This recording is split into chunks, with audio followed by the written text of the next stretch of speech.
Bruce Brown is no longer a Denver Nugget. DeAndre Jordan and Reggie Jackson are, though. What comes next for Denver after losing their sixth man next on Locked On Nuggets?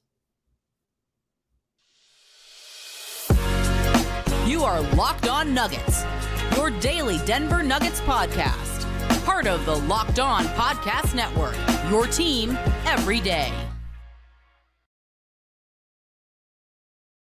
Welcome to the Locked On Nuggets, your daily Denver Nuggets podcast, part of the Locked On Network, your team every day. Thanks for joining us. Making us your first listen. Appreciate you guys joining us on a weekend. Hope that you're enjoying it. Hope you're staying healthy. Hope you're staying safe. Hope you're having a great time in the summer sun. As the Denver Nuggets enter into a new era, kind of the second phase of a new era, the Bruce Brown era in Denver is over. We'll talk about that on today's show. My name is Matt Moore. I'm the senior NBA writer for the Action Network. Adam Mares is on vacation. Hope he's having a good time on his trip.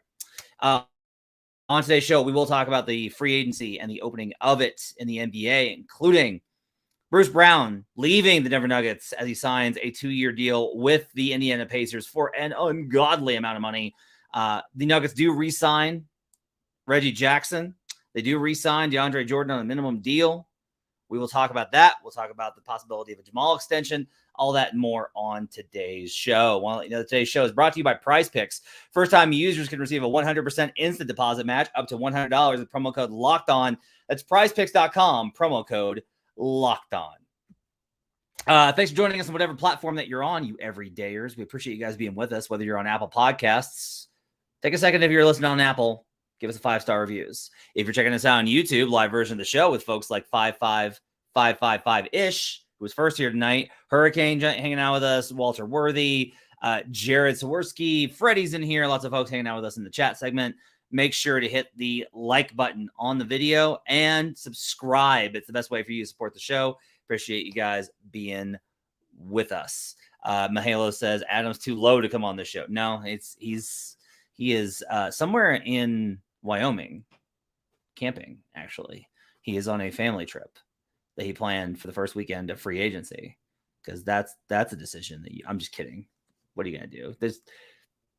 Bruce Brown's still not going to be a Nugget in a week whenever he's back. We'll start with this. Bruce Brown, who this show I have been like pretty adamant, like, hey, Bruce is probably not coming back. And there was kind of like an absence of noise around him, but you could kind of see that there was going to be enough of a market that I was like, someone's going to make him an offer. And sure enough, it's the Indiana Pacers who dealt Chris Duarte to clear up more cap space. And in doing so, signed Bruce Brown to a 2-year, $45 million contract. 2 years, 45. Dwarfing what he would have gotten for the MLE under a full 4-year MLE from any other team, including the Los Angeles Lakers. He goes to the Pacers, joins Tyrese Halliburton and Buddy Hield and Miles Turner, a very good up-and-coming team. He'll play for Rick Carlisle, who typically is pretty hard on point guards, but we'll see how that goes. Bruce will bring, obviously, all the things that he has done for all the teams he's played for, including the Denver Nuggets, to the Pacers. Want to first off congratulate Bruce. Had to get the money, had to get this deal. That is life-changing money. That is absolutely life-changing money. And there's just like not really a lot that can be done here. From a Nuggets perspective, there's just like not a lot you can do, right? You can. The only thing that there just wasn't an opportunity for Denver to find a better way into the situation with where they were at. And one of these things is just like, this is the reality. And I've said this over and over again. When you have the number of players at the top, you are going to sign guys at contracts that are going to be limited. And when you sign guys to those contracts, your ability to re-sign them is limited. Like, all of this is an offshoot of the Nuggets have a $500 million starting unit, and it's the best starting unit in basketball. That's why they won the championship. But there are consequences to that. And one of the consequences to that is Bruce Brown leaving. So I think that there was optimism that Bruce was going to stay. And like Joe Pollock says here, I think the local media did a horrible job setting expectations for this free agency period. Look, I mean, you want to talk about hype because you want to talk about like what's possible. We didn't really do that because I was like, I don't know where they're not going to have much money. And then with Bruce, I think that there was an optimism And that optimism was grounded in reality in that Bruce Brown wanted to stay and the Nuggets wanted him back. And when you have a player that wants to return and a team that wants him back, that makes it pretty easy most times because usually you're not constrained in what you're physically able to offer. This was like a individual situation where the Nuggets were unable to re-sign a player that they very clearly valued. And, look, maybe if you really wanted him, you clear cap space and you re-sign him and move on from one of the starters. But those starters are more valuable than Bruce Brown. As much as I love covering Bruce, as much as I love Bruce Brown's game, the starters are all more valuable than Bruce. Like, that's just the reality. Is 2 years, $45 million in overpay for Bruce Brown? Probably. I don't mind it from the Pacers' perspective because I understand how the league works in that small market teams like the Pacers, even more so than Denver, there is a tax for getting guys to go there because you're not going to LA and you're not going to Miami and you have fewer of those other opportunities and the quality of life is lower because you're living in Indiana versus living in Los Angeles. Like the quality of life is lower for an NBA player there. Quality of life still pretty high for NBA players when you're making $45 million in 2 years. But in general, there's a tax there. The other thing is that for a team like the Pacers, especially, it's one thing if you're the Pacers and you're a contending team and you have a shot at a championship. The Pacers are not that. Like they're a lottery squad trying to get themselves to respectability with a very young core. So you have to overpay in that situation. The Rockets were interested, but knew that ultimately he probably wasn't going to take what they were going to want to offer him because they already were going to get Fred VanVleet. The Lakers had the MLE available. They knew, I heard yesterday that the Lakers were starting to find out like, no, we're probably not going to be able to get him. Joe says this, and I think it's accurate too. I don't think if the best Bruce got was a non-taxpayer MLE, he'd stay. I agree. I agree with that. I think he would have turned down 12 versus 7. You don't turn down 40 million guaranteed versus 12 guaranteed. And so now we are left with the ramifications of this for the Nuggets, which are there's no way to replace him. There's no way to replace Bruce Brown. And like, that's like a very, like, you can't replace Bruce Brown's heart, but it's like literally you're not going to find the combo of what Brown was able to bring with his strength, athleticism, savvy, know-how. Shooting was up and down, but he had stretches where he was a really good shooter. Ability to get to the rim, mindset, addition to the locker room, like all of the things that Bruce Brown was. You can't find that. And so they're going to have to break that up. And there's some guys, and you're going to choose to go different ways as we go about this process heading into the offseason. The easy thing will be like internal development because we love young guys. Like if you're online and you talk about basketball, you love young players. That's just how it is. And so you'll be like, oh, Julian Strother can do it. Like he could be the guy. Or we're going to talk a lot about Pickett. Like there will be a lot of conversation about Pickett and like he could be that guy for the Nuggets. And the reality is like there are ways that the Nuggets can be as good as last year, but they won't be the same as last year. No matter what, next year's team will not be last year's team because it will not have Bruce Brown. And I would have, I kind of cautioned a little bit of this after the championship anyway, where look,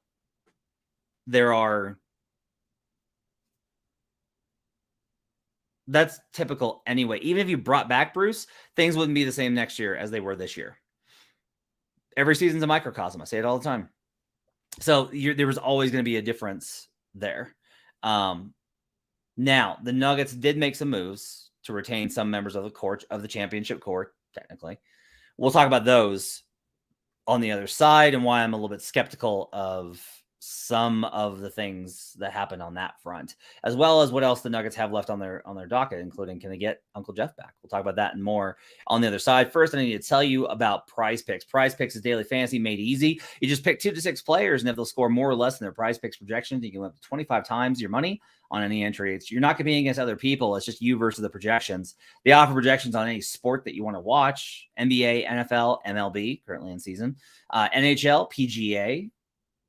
Get some golf in there. College football, men's college basketball, women's college basketball, soccer, WNBA, esports, NASCAR, tennis, boxing, disc golf, Euro basketball, cricket, and more. They will have FIBA World Cup lineups you can play on Prize Picks. Entries can be made in 60 seconds or less. It's just that easy. They offer safe and fast withdrawals, and they're currently operational in over 30 states and Canada.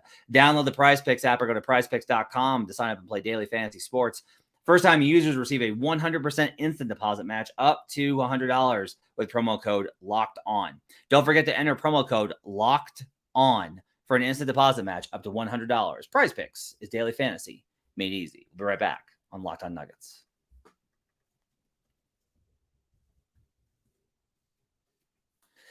Back here on Locked On Nuggets. Thanks for joining us and making us part of your day. The Denver Nuggets did, in fact, re-sign 2 players when free agency opened.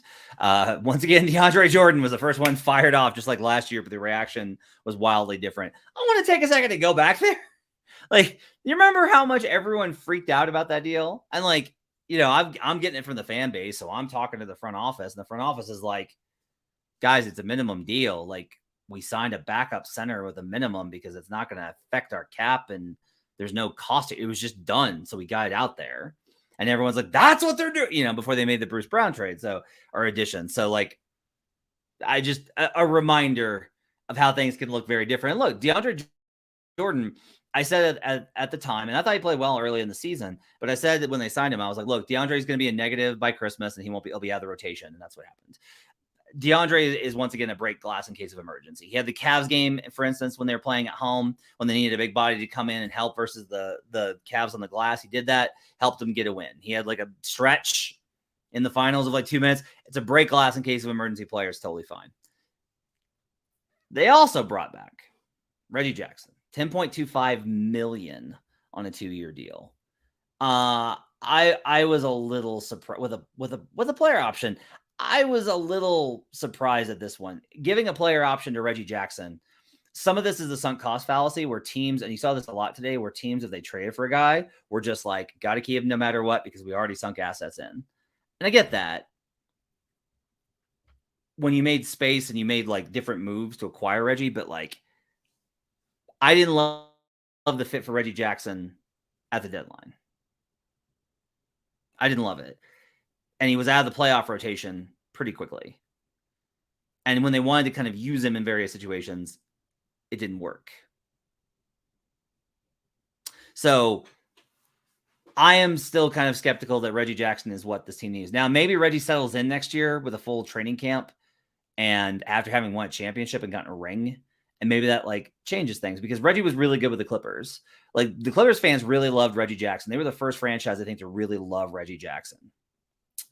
And he was really good for them. So there's a possibility that with, like, if he settles in, maybe he is better than you think, just as he gets more used to it. Maybe there's a learning curve here. But I continue to, and look, without Bruce, maybe that's like a big part of this too. Maybe one of the issues was Bruce and Reggie was not a combo that works. But if you put you know, Reggie on the floor with different guys, maybe they can fill in from that perspective. Stefan Stojic says, why not NAW? He got the same money as RJ. That's not really how it was. Like, NAW is going to go back to the Wolves because for a number of reasons. One, they're a team that believed in him. They developed chemistry. Like, they've built those relationships. And two, like, he signs this deal, and then there's a possibility if he stays with Minnesota, there's more room for him to grow. Like, also bear in mind, like, NAW was starting playoff games. Is NAW ever going to start in Denver? If there's not an injury? No. That's why, right? So for a player like NAW at his point in his career, he's looking long-term, and his best opportunity is in Minnesota that has bought into him and believes in him and will give him opportunities to be better and make more money. Fire Powder says, does Reggie get traded before the season starts? I don't think so. I will say this, like, look, I don't think that the roster that you're going to have for the Denver Nuggets in training camp is going to be the roster by the deadline. I think there will be a continued effort to try and find opportunities to tweak and whatever. There will be twists and turns, what I've come to refer to as like plot twists. Like, there will just be differences with what's going on in terms of the roster. I don't think that this roster will be the same by the trade deadline that it is in training camp. And that was true this year. And I think it'll be true next year. The next question is like, are the Nuggets done? They're running out of spots, right? Like they're running out of roster spots available. Jeff Green still isn't re-signed. We'll see what he chooses. I think, Mike Singer's kind of been reporting this, that like, look, Jeff's going to see if there's something out there. And if there's something out there for him to make more money, he might move on, right? I don't know. From where I'm at, I don't know if like Jeff's like a must get back. Because at some level, I kind of think that there's a timing sequence where it would be okay if Jeff left and it's like, all right, we're gonna need we're gonna need to integrate Peyton Watson. And if Peyton struggles, we do have Vlatko's kind of emergency. I don't think that Vlatko's as much of a rotation guy as I think that a lot of you guys think. There kind of seems to be this impression that like, well, no, Vlatko was in the rotation and then he just didn't happen to be in it. From where I'm at and the things that I know, I don't view Vlatko Cancar as like a definite on the Nuggets. He's like a maybe, sure. And that's not an uninformed take. That's not a guess on but that's not even an evaluation from me of his talent level. Right? Because like I think Vlatko played really well last year. I thought Vlatko earned the minutes over Jeff, and then Jeff was good enough in the playoffs. The minus was not great. So I think that like Vlatko can play those minutes and get you through, but they will still probably be looking to develop Peyton Watson or bring in someone else or see if Zeke Naji grows into the role or trade Zeke for somebody else. So that's, I think, is a lot of the kind of equation that's out there. A lot of the market is dried up. Like a lot of the market is dried up. Man, Leo, hooray, don't sign Jeff. Guys, he helped you win it. Like he did have really good games in the playoffs and helped you win a championship. Like on some level, you're going to need to accept that. There were bad games, but there were really good Jeff Green games too. Like Jeff Green helped you win a championship. You're going to have to live with that one. I'm sorry, wear that. Joe Pollock mentioned Shake Milton. Okay, Shake, I think it's pretty rough. Like Shake, you can talk about him versus Reggie Jackson. The only reason to go with Shake Milton over Reggie Jackson is because he's younger, but he's smaller and he has a little bit more trouble running a team. Like Reggie Jackson can actually run a team. I think that's pretty good. There was a lot of optimism that like Dennis Schroeder could be the replacement, and he got 14 from the Raptors. So like that's where the value of this this free agency market is really out of whack, and like you're kind of seeing that. There will be opportunities to add other guys, I think, throughout the season, but you're gonna have to give up assets in order to do that. Whether it's one of the rookies or Zeke Naji, or future picks when they've already kind of given up several. The Nuggets are very young. This is a championship team that currently right now is going to have to try and play a lot of young guys, significant minutes. And so that's why I continue to think that we'll probably see more adjustments as it goes on. If they do find somebody that's look, if we want to talk about where this free agency class is at, Drew Eubanks was one of the first names off the board to the Suns. Like first one out there. I like Drew Eubanks. I really do. I really like Drew Eubanks. Not what you want to see. Like, wow, we got to go get this guy. That's probably not something that I think you want to see going forward. For those of you wondering about Eric Gordon, not going to happen. Period. End dot. He has got. My understanding is that he's weighing the offers of like up to more than 4 teams for the mid-level exception. That they're going to offer him the mid-level exception and go from there. So he's not coming back, or he's not going to be available. Ayo Dosunmu, he's restricted. The idea I've heard is that they plan to keep him, so I don't think that Ayo is going to be available. Dennis Smith Jr. is one of the only other names out there. He might be gettable. DeLon Wright is the other one. I will say this: the Monte Morris to Detroit trade, I think, reduces the chances of a DeLon Wright trade, because now they had this huge glut of point guards when it was like Jordan Poole and Monte Morris and DeLon Wright and Tyus Jones, and now it's just Jordan Poole, Tyus Jones, DeLon Wright. that to me is like, you start Tyus, you play him with Jordan, you bring DeLon off the bench, and that's fine. If somebody bowls you over, sure. But I don't think the Wizards are looking to get rid of DeLon Wright. That's not what I'm looking to get there. I haven't heard anything on Corey Joseph. Have not heard his name mentioned in any of the conversations that I've heard. On the other side, we'll talk about some of the other things that are left on the dock, as well as some of the moves around the Western Conference as we continue here on Locked On Nuggets. Back here on Locked On Nuggets, thanks for joining us and making this part of your day. Appreciate you guys being with us on what's a rough day. Mahalo says, so just bad news today, sad face. Yeah, like this is not a good day. Maybe tomorrow brings like Zeke Naji in a trade for whoever, you know? I don't want to, because we did like reaction shows, I think, before Bruce got signed. And it was like, oh my God, what are the Nuggets doing? And then it was like, we got to the end of it. We're like, oh wow, they're going to be really good. Hurricane, can they get LeBron? Thought he was good against them in the WCF. It's true. It's true. I was also told that Austin Reeves is better than Desmond Bain. So, you know, that's how that goes. They're building around Austin Reeves now. Oh, Kane mentions Torrey Craig. Torrey Craig. I don't think it's likely that Torrey Craig returns. I don't think that, while I think the size is good, I don't think that Calvin Booth is going to want a non-shooter. I think the shooting is going to have to be like a requisite. You have to at least be a viable shooter. Now, look, Torrey shot 40% from 3 last year, which is better than Bruce, right? Like Torrey Craig, in terms of like who he was last year, actually is a really good fit on the roster. It's not a bad option. It's not a bad idea, but I'm not sure that, like, I wouldn't expect it. I would laugh. I would force Adam Morris to get a Torrey Craig shirt, a t-shirt. I would force him to do that, but I think it's unlikely that that's going to happen. The reality is, guys, is that there's not going to be an impact player, and the Nuggets are going to be once again trying to find a way to get through the bench minutes without Jokic. That's the reality. Look, I didn't think the bench was going to be as bad as it was this year. And then the playoffs, it honestly wasn't.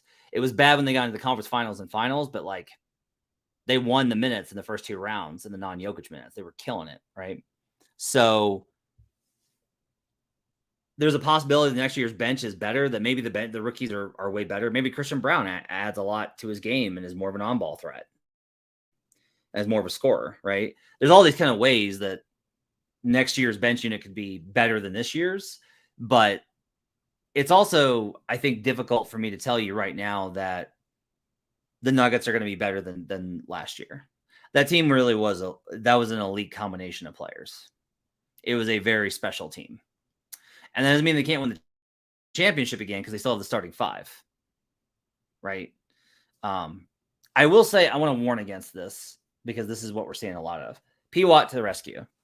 So Peyton Watson earned his way into the rotation late in the season and was talked about as a potential playoff piece, and then did not play in the playoffs. And that's okay. Wasn't room for him. The situation didn't call for it. Malone didn't go that route. Do not put expectations for a second-year player who barely played, who really, I will keep saying this until I die. I don't care. Like, Adam disagrees with me, and you can side with Adam, and that's fine. I respect that. It's reasonable. People can disagree. Okay. I don't think Peyton Watson was ready until he played in the G League and developed. I think Peyton Watson at the beginning of the year and from summer league through training camp was not an NBA player. And then he developed, and he had a very sharp learning curve. And by the time that he came to the Nuggets and was actually in a position to contribute, he was an NBA player then. But he needed that 6 months of work to get him there. It is not fair to expect that player to be some sort of salve or fix-all for a championship contender. He can help you get through. He can be an innings eater because you just got to have guys to play. But I don't think it's fine. I don't think it's fair to do that and put that kind of expectations on Peyton Watson. If Watson breaks out and he's a star, great, awesome. But the Nuggets are going to need to find a way to get through spots really 7 through 10 in a nightly rotation. And really, we're talking 11 because there's going to be an injury every other night in the regular season under good conditions. There's talk tonight about a potential Jamal Murray extension. I will tell you instead that I kind of think that Jamal will probably bet on himself and trust that he can make an all-star team All-NBA and get himself in line for a bigger extension. That's kind of what I think. I think that if you're Jamal Murray, you have to look at your career, and like the first contract was awesome, but I think you also have to look at this and go like, I can be better. I haven't given my best regular season performances yet. And if that's the case, then he has more earning potential. So I don't necessarily expect a Murray extension, but he may just like take the guaranteed money because of the injury and go that way.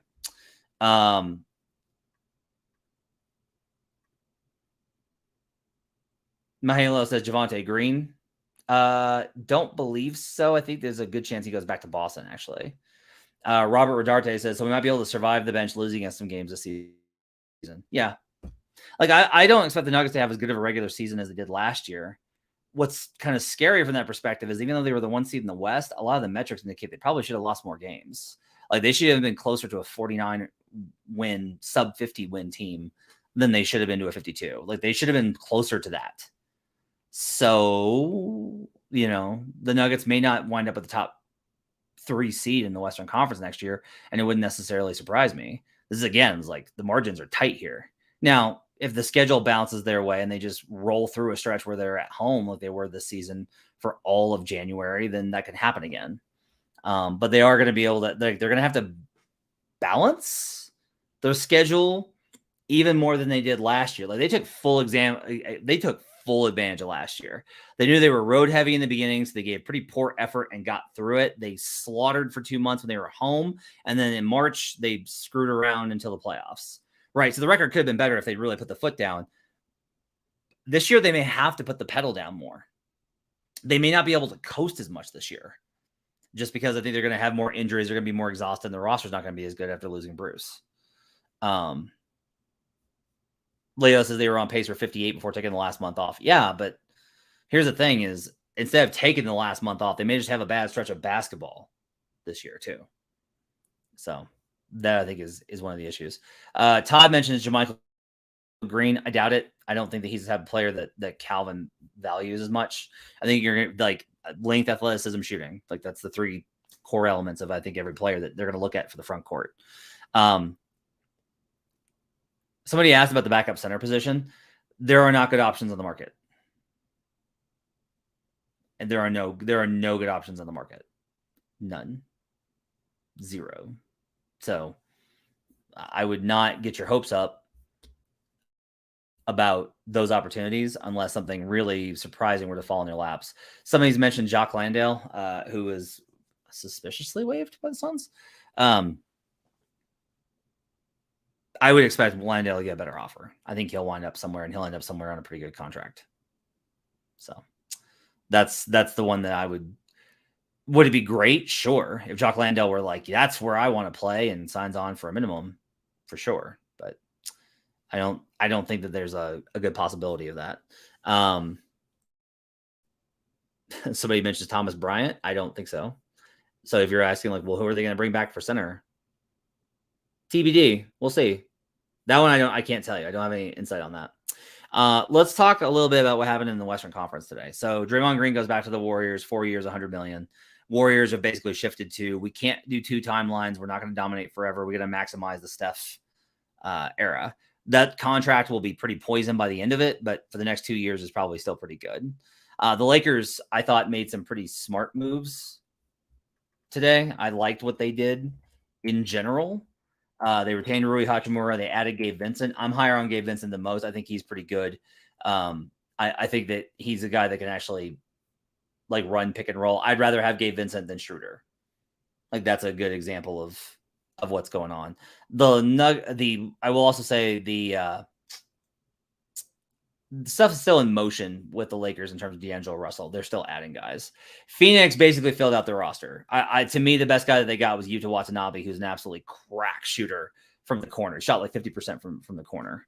So there's a lot of I think of value in what they brought to the table. Kane asks, what's up with Kamagate? 2-year deal with Milan. No expectation of him to play with the Denver Nuggets next year.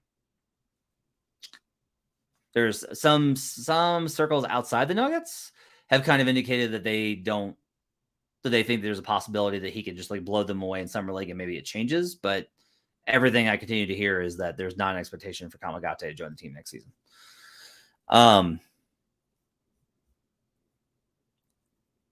Young Mel 18 says Denver's still the best team in the West. That's accurate. Don't get it twisted. Your best 5 is still better than everybody else's best 5, and you still got Christian Brown. Team's still really good. Elsewhere in the Western Conference, the Thunder picked up Victor Oladipo for draft compensation. They have too many guys on the roster, and they're going to have to clear some things. A little bit curious on that. Miami's made some moves that people either think are for salary reasons or in terms of the tax or clearing space for Dame. Been a weird day on the Dame front, just in terms of all the stuff I've heard. I've heard a bunch of different weird stuff. Rockets had Fred VanVleet on a huge monster 2-year deal. They're not done. They're going to add some more pieces. The Rockets will be better next year. They won't be good, but they'll be better. They'll be a pain. They'll be good enough to where I think Denver's going to have to try versus them, I think is the way I would put that, versus this year when they really didn't have to try and could beat them. Minnesota added made some pretty good moves today. The Lakers also added Taurean Prince, which I thought was a really smart move for them. David says take a risk on Derrick Rose or Kemba Walker. Walker's done. He's out of the league. The knee is not good. Derrick Rose was added by the Memphis Grizzlies today in a move that I am not thrilled with.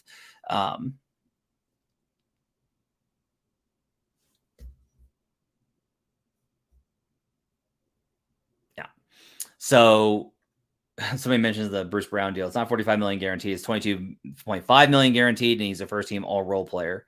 Yeah, I think it's like, look, there's a good chance that doesn't wind up being a 2-year deal. That's a pretty favorable deal for the Pacers, but I think Bruce probably earns his way into that contract. So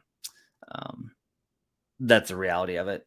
Todd Houston mentions RJ Hampton, but I don't know that I think RJ may have lost his chance with how he played in Orlando. He really needed to take a step forward offensively, and he couldn't do it. Overall, I understand like this being disappointing because you always want your team to get better and you always want the team to take advantage and you don't want to worry about all these spots. But like, look, you still have Nikola Jokic, you still have Jamal Murray, you still have Michael Porter Jr., you still have Aaron Gordon, you still have Kentavious Caldwell-Pope, you still got the starting 5, and you got Christian Brown, right? Peyton Watson can develop, maybe one of the rookies pops, and the Nuggets will still be active in pursuing different options. We don't, none of us are high on the Reggie Jackson move. We weren't high on the DeAndre Jordan move. And look, DeAndre didn't play well last year, but he was a net positive in terms of the locker room. Maybe Reggie's deal looks different by the time that we get to the trade deadline. Maybe that looks different. Maybe we're like, man, thank God they signed Reggie Jackson. He's been great for them. You just don't know. We got to wait and see. It's not shocking that this has gone this way. The Nuggets didn't make a lot of moves and don't have a lot of options because they're a team that built a team to win the title and they won it. So you got to keep remembering that. Just keep watching those highlights of the championship and think about next year and when you get to the playoffs and still having the best player in basketball surrounded by the best starting 5. If there are free agency moves by the Nuggets tomorrow, I will do an emergency podcast while Adam's out and we'll react to that news. If not, we'll be back on Monday. We'll get Adam's thoughts on the Reggie Jackson deal, about Bruce leaving, all that and more right here. Appreciate you guys being with us. Have yourselves a great weekend. Enjoy the holiday weekend if it's a holiday for you. And we'll see you guys again next time on Locked On Nuggets.